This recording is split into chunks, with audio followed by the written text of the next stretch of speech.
السلام عليكم ورحمه الله تعالى وبركاته. مشاهدينا ومتابعي حلويات مريم، حنا الغاليين ديالي نتمنى لكم يا رب الدوام الصحه والعافيه ان شاء الله يا رب. كيف ما العاده جيتكم اليوم ان شاء الله فيديو جديد. اليوم ان شاء الله غنقترح عليكم اكل المطاعم في البيت، يعني كنحضروه بشي حاجه اللي سهله بزاف، شي حاجه اللي اقتصاديه وايضا كيجي لذيذ بزاف. غنقترح عليكم ان شاء الله ارز المطاعم وايضا تشكيله هكا اللي غادي نرافقوا بها. نتمنى ان الفيديو ديال اليوم غيوصلكم نتوما في تمام الصحه والعافيه ديالكم يا رب. فضلا منكم وليس امرا، ما تنساوش انكم تشتركوا معايا في قناتي الا كنتم مازال ما مشتركينش، وذلك بضغطكم على الزر الاحمر.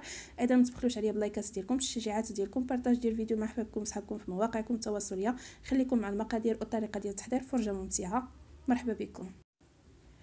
بسم الله على بركه الله. هنا غنبدا معكم. عندي هنايا كاس ديال الارز الاصفر العادي جدا، عندي ايضا المايس، عندي ايضا الجزر، وعندي ايضا الفلفل الاخضر، نصف حبه ديال البصل، وعندي واحد جوج ريصات ديال الثوم. اول حاجه كنبدا بها ديك الحبه ديال الفلفل الاخضر، من الافضل انها تكون صغيره، الا كانت الحبه ديالكم كبيره ديروا غير نصف حبه.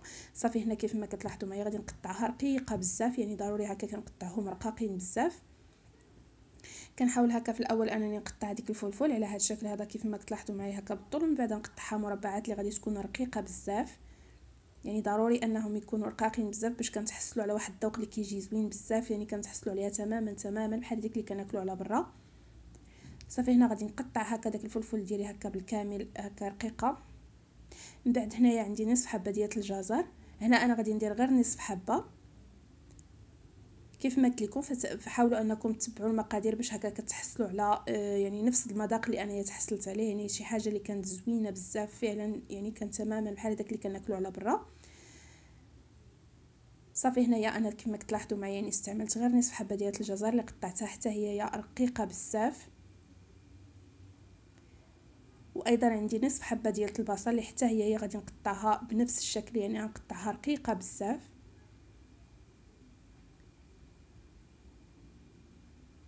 كيف ما كتلاحظوا معايا يعني كنحاول انني نقطعهم رقاقين ما امكن، يعني كنحاول نرقق قد ما قديت باش هكا كنتحصل على يعني على داك الطبق اللي انا ديجا كليتو على برا. يعني حاولت انني نطبقه معكم بنفس الطريقه. هنايا مباشره كناخذ هذاك الكاس ديال الرز كنغسلو. عندي هنا واحد الحبه ديال الطماطم اللي كنحكها على هذا الشكل هذا كيف ما كتلاحظوا معايا، ما كنزوجش ليها زريعه ديالها، كناخذها هكاك وكنحكها في الحكاكه على هذا الشكل. هنايا عندي هذيك الخضر اللي انا قطعتهم رقاقين، دوك الدراس ديال الثوم راه مازال محتفظه بهم. هنا تقريبا غادي ندير واحد الملعقه كبيره هكا ديال الميز الى ملعقتين، يعني ما تحاولوش انكم تكثروا، فقط يعني اللي غيعطيكم المذاق وصافي.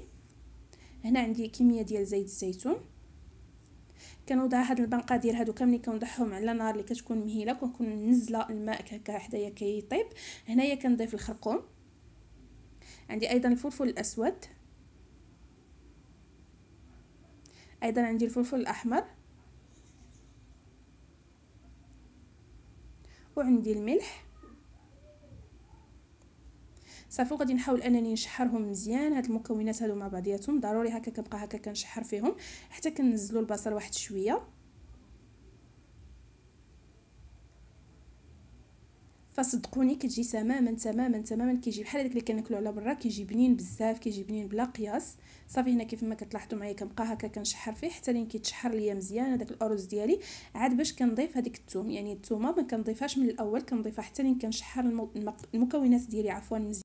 عاد باش كنضيف الثوم وكنديها ونجيبها، يعني ما كنشحرهاش بزاف، يعني غير كنديها ونجيبها هكا واحد شويه. صافي وغادي نضيف المرق الكافي اللي غادي يمرق لي، اللي غادي يطيب ليا الرز ديالي.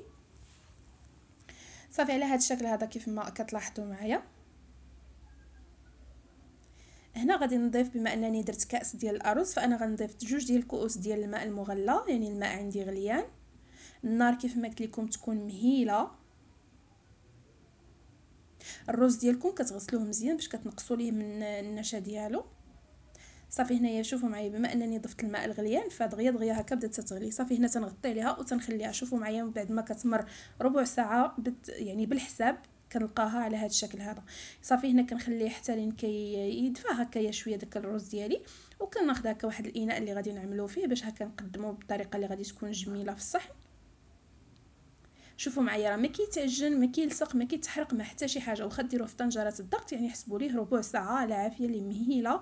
كتغطيو على الرز ديالكم كتلقاوه واجد على هذا الشكل هذا كيف ما كتلاحظوا معايا. صافي انا هنايا غادي نقادو على هذا الشكل هذا وغادي نقلبو في الصحن اللي غادي نقدم فيه بطبيعه الحال. صافي هنا غادي نقلبو هكا، كنجي كنقلبها هكا في الجنب.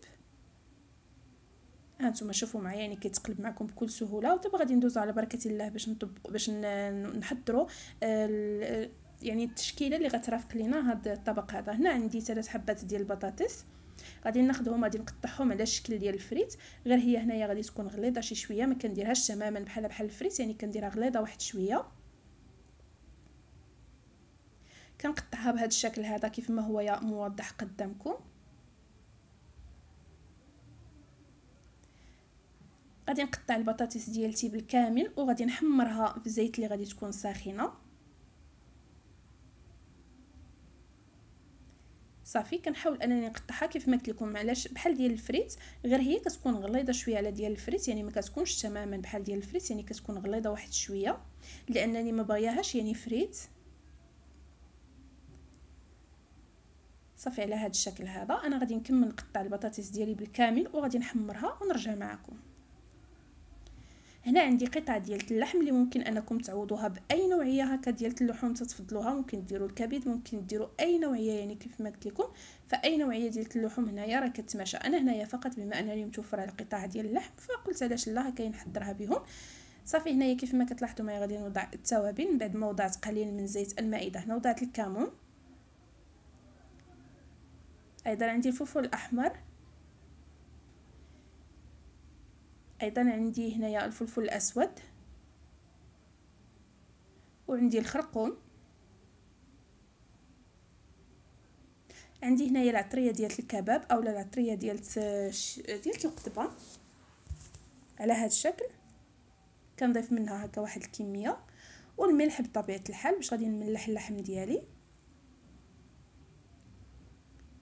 غادي ننزلو على عافيه مهيله. هنا كيف ما تشوفوا معايا فانا ما ضفت له لا بصل ولا ثوم، ممكن انكم تضيفوه. هنا ضفت قليل من السكينجبير فقط، نسيتو في هذيك المرحله ديال التتبيل. صافي وكنبقى هكا كنشحر في هذوك الحماس ديالي على هذا الشكل هذا.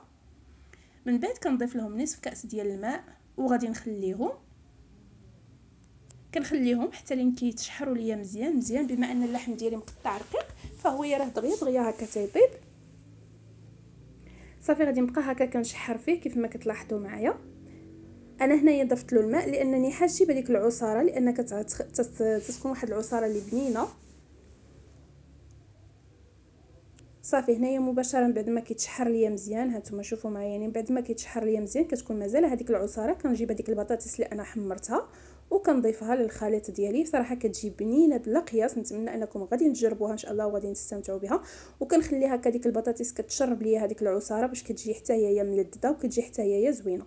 صافي هنا غادي نخليها هكا كتشحر وكتعاود وندوزو نقدموا الطبق ديالنا مع بعضياتنا. صافي هنا مباشره بعد ما كتشرب ليا هذيك العصاره كيف ما لاحظتوا معايا كنقدمها هكايا مع الرز ديالي، كتجي بنينه بلا قياس، كتجي شي حاجه اللي زوينه بزاف، كتجي رائعه. نتمنى انها غادي تنال الاعجاب ديالكم وان شاء الله يا ربي غادي تجربوها وغادي تستمتعوا بها. ممكن انكم تضيفوا الكزبره او المعدنوس، ممكن انكم تضيفوا البصل، ممكن انكم تضيفوا الفلافل الالوان، ممكن انكم تضيفوا اي نوعيه هكا تتفضلوها.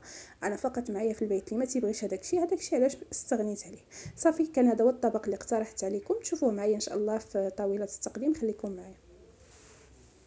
كان هذا هو الطبق اللي اقترحت عليكم، نتمنى ان غادي ينال الاعجاب ديالكم من الاستحسان ديالكم وغادي تجربوه ان شاء الله وغادي تستمتعوا به. والى هنا ان شاء الله غنكون وصلنا لنهايه ديال الفيديو.